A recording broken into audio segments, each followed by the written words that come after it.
وزیر خان نے اس کی تعمیر اس طرح سے کی تھی کہ اس میں لائٹ کی ضرورت ہی نہیں، کیونکہ سورج کی روشنی ہی روشن دانوں سے ہوتی ہوئی جب پانی پر پڑتی تھی تو وہ ریفلیکٹ ہوتی تھی، جس سے سارا حمام روشن ہو جاتا تھا۔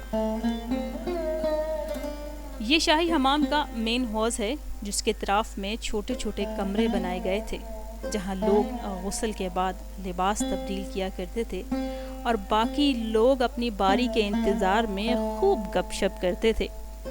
سفر کے قصے کہانیاں سنائی جاتی تھیں، اور یہ وہ جگہ ہے جہاں چھوٹے چھوٹے ٹھنڈے پانی کے تالاب مخصوص لوگوں کے لیے مختص کیے گئے تھے، اور ان میں ایک وقت میں 3 لوگ غسل کیا کرتے تھے، اور اس چھوٹے تالاب میں اوپر سے پانی آبشار کی طرح بہا کرتا تھا۔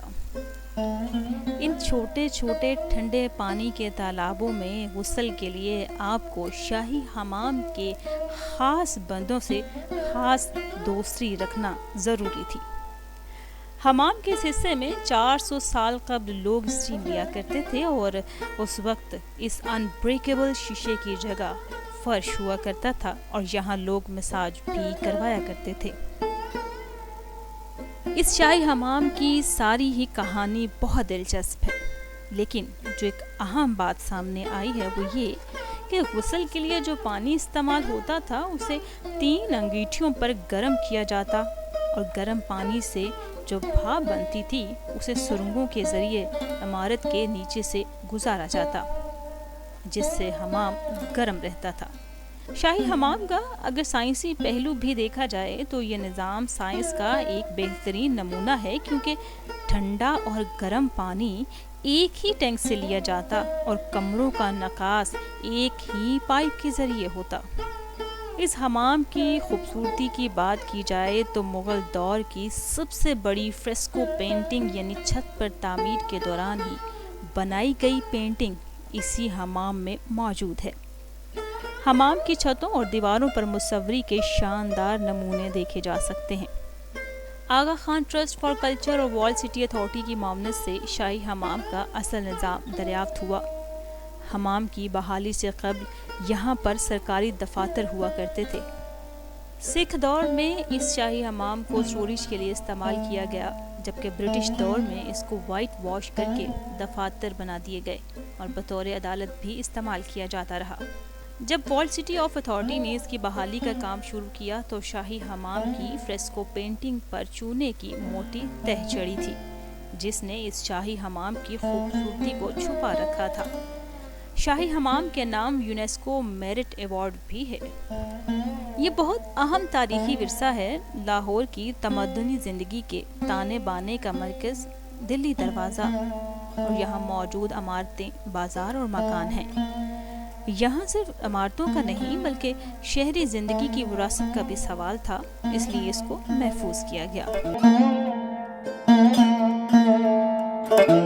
دیکھا جائے تو شاہی حمام اپنی نوعیت کی جنوبی ایشیا میں وہ واحد عمارت ہے جو شاہجہانی فن تعمیر اور فارسی اور ترکی ڈیزائن کا مرکب ہے۔ اس حمام کی ایک اور بڑی اہم بات وہ یہ کہ یہاں پر خواتین کے لیے علیحدہ سے انتظام کیا جاتا تھا اور بھرپور پردے کا بھی بندوبست تھا۔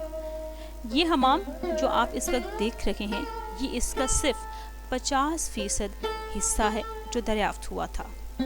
شاہی حمام میں موجود ایک اور بڑی اہم جگہ ہے جو میں آپ کو دکھانے جا رہی ہوں۔ کہتے ہیں لاہور کی اصل بنیاد یہیں سے تھی، اور تقریباً 900 سال پرانی یہ دریافت ہے، اور اس وقت یہ جو آپ کو سیمنٹ کی بنیادیں نظر آ رہی ہیں، انہی کے ذریعے پہلی بار لاہور کو پانی مہیا کیا گیا تھا۔ انسان میں تجسس کا عمل قدرتی ہے۔ اگر تجسس نہ ہوتا تو یہ دنیا آج اس طرح سے قائم نہ ہوتی، چیزیں دریافت نہ کی جاتی۔ شاہی حمام کی خوبصورتی اور تاریخ تو ہم نے آپ کو بتا دی، لیکن یہاں پر ایک اور بڑی اہم چیز ہے جو اس کی بنیاد ہے۔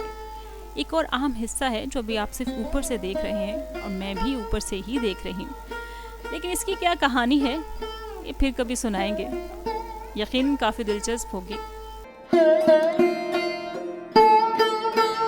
میرے ساتھ زبیر احمد موجود ہیں جو کہ انچارج ہیں شاہی حمام کے، ان سے بات کرتے ہیں۔ السلام علیکم، کیسے ہیں آپ؟